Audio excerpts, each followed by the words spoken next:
crime is complex. It's not just about what's legal or illegal, good versus bad.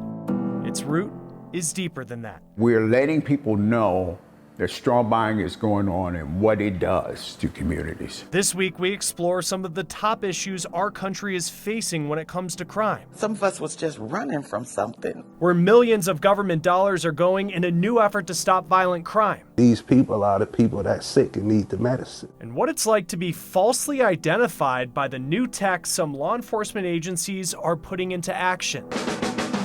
This is The Race. Welcome to The Race. I'm Chris Stewart. Guns are a contentious topic in this country, and so is the debate over what role the government should play and who can get one.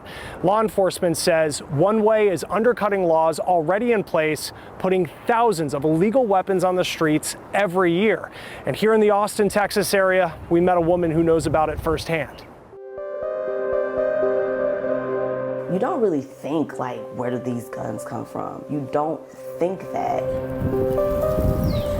It is a harsh reality where Chandra Burnett has lived for 20 years. But then being in my position and being in that position is kind of like, oh, they come from me. Federal court records tell the story. In 2002, as a college student, a classmate approached her. He was a really nice guy, but it was just like, there's something about him that... yeah, like, you're gonna do it.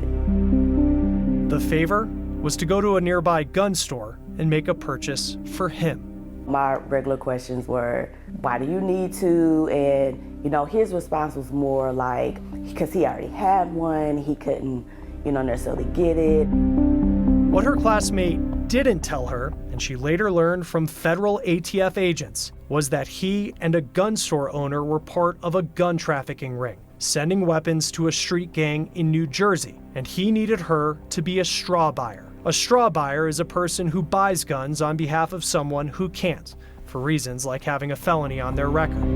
In that moment, it was like, I'm legal, I'm a citizen, not thinking like, there are probably bad people trying to do bad things. Court records show in 2 trips to the gun store, Rashandra signed paperwork for a total of 40 firearms that her classmate paid cash for on the spot. She later told federal agents she didn't know that she bought so many because her classmate handled them when they were picked up. She says she felt uneasy about signing the form that said she was buying guns for herself. Chick did sign my life away, basically, and handed him the note, so I just, went and sat in the car. Rashandra may have been a pawn, but to law enforcement, not a victim. She pleaded guilty to 2 felonies for lying on the gun purchase form. It's frequent that the person doesn't think they're doing anything wrong and they're actually committing a felony. ATF Special Agent David Booth said his agency had more than 1,000 straw purchasing cases nationwide last year. He showed us these 2 weapons that were seized in an investigation as examples of the kind of illegal firepower straw purchasing can put on the streets. Federally, buying a gun for someone who can't carries a maximum 10-year sentence.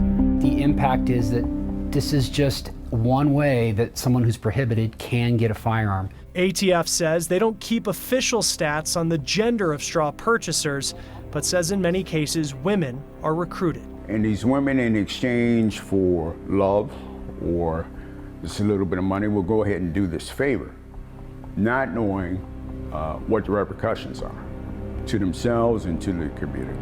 Chet Y is with Operation Lipstick. The group teaches women to not be pressured into buying guns for others. They can be empowered to be disruptors. And that's what we should focus on.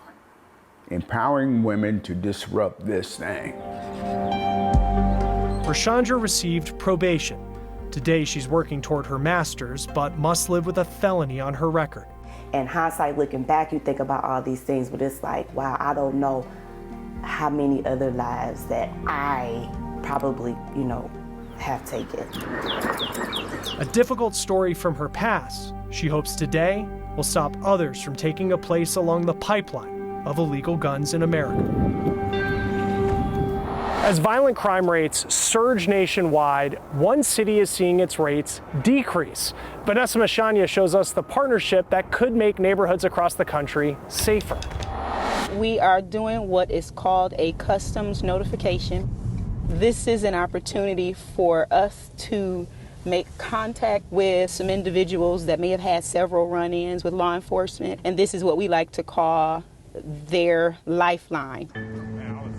It's easy to say lock them up, throw away the key, punish them to the most severe degree. But if you look at the fact that something has happened in society, these people are the people that's sick and need the medicine. When the people who we love in our lives are hurting, we do everything in our power to stop the pain. But what if it's your city that's hurting, bleeding?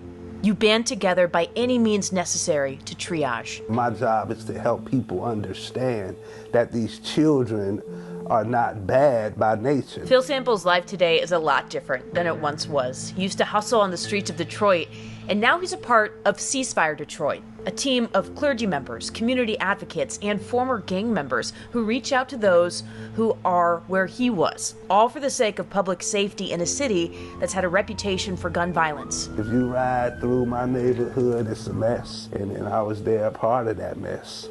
And I survived. So the question is why? You know, why didn't I die with my homeboy? It makes you feel like you have purpose, and then who better? We have to get persons involved in the work who are tried and true, that people can know there is hope and there is a way out of this. That was Bishop Daryl Harris, the faith-based coordinator for Ceasefire. He says this is how it works. Detroit police identify people on the street who are crime adjacent. Maybe they're shooting victims, maybe they're in a gang, and then they call Ceasefire. Ceasefire's outreach team then meets those who are close to trouble, where they're at, and gives them a choice. Let us help you get away from that lifestyle or risk getting arrested. Here, the team is speaking to a 17-year-old shooting victim. Very receptive. He knows that he's got to take his life in a different direction. And so we're just here to wrap our arms around him and provide him all the support that he needs. Last year, the Gun Violence Archives recorded more than 20,000 gun deaths nationwide, the most ever since they've been keeping track. We are the community that we serve. Chief James White of the Detroit Police Department says he realizes law enforcement can't reverse these numbers alone. Along with several initiatives like paying young people $15 an hour to get their GED, he says working with partners like Ceasefire has helped them lower non-fatal shootings by 21% and homicides by 15% so far this year. You've got to disrupt the pipeline to prison with a lot of innovative ideas and thinking through what drives crime. I'm not, from a place where we were buddy with the police or whatnot, but I'm working with anybody that's trying to save these babies. The Ceasefire Initiative is in other cities like Boston, New York, and Chicago, and the team in Detroit has even heard from people around the world who want to learn from them. The public is the most important piece to public safety. So what would it be like if we could pull everyone together and say, this is what we need to stop. This is what needs to happen in order for all of us, the public, to actually feel safe. From mentoring youth in trouble to helping them find a job to just letting them know they're cared about. If there is one thing the Ceasefire Detroit team wants us all to think about, it is this. What role is each of us playing right now to stop our communities from hurting? Streets need to activate because it's a community thing. I'm Vanessa Mishani reporting. It's an important part of the discussion about crime in America, police funding. How the debate is impacting officers who are supposed to be keeping communities safe. You're watching The Race.